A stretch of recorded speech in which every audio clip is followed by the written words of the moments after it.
In GAPS, the GAPS, the P stands for psychology. Can you explain how that is tied in Yes. to the diet and connected with gut health? Okay. So all digestive issues obviously deal with the gut. But not everybody with digestive issues has psychological challenges. But I would venture to say that everyone with a psychological issue has a disordered gut.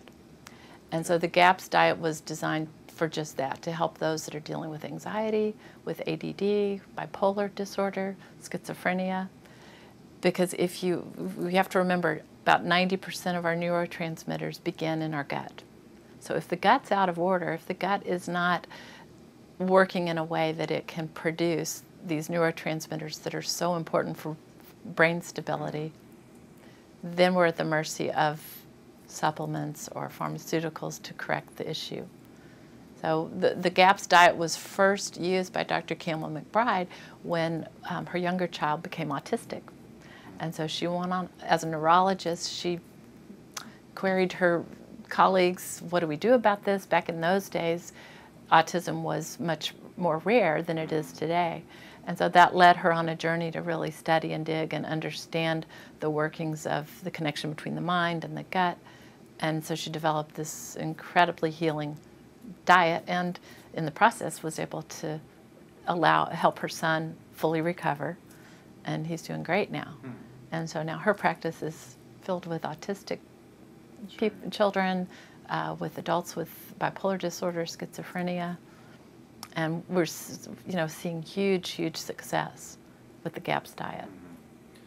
When you talk about autism, and this may not be your area of expertise, but can we go back then and say that maybe that's a reason that causes autism, is something that starts in the gut? Absolutely, absolutely. And there are a lot of factors in autism. There's never one trigger per se.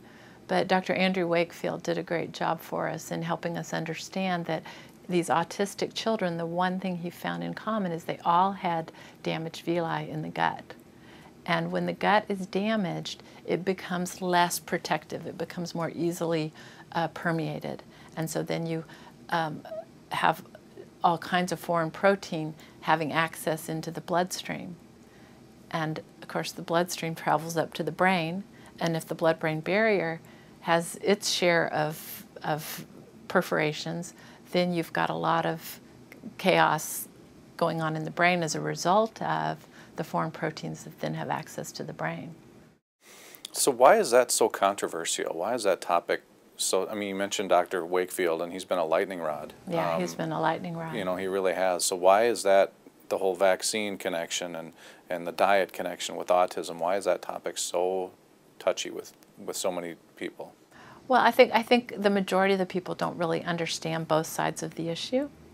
I think even the average medical doctor hasn't really looked deeply into the studies that have been done that say that the vaccines can be a problem. The pharmaceutical industry is extremely powerful. They have a lot of money invested in selling vaccines. And the pharmaceutical business they're in business to make a profit. Okay, they're not in business to make people well. And when someone finds a flaw in a pharmaceutical, and especially vaccines, and suggests that possibly certain individuals are at risk, being subjected to vaccines, that doesn't go over very well.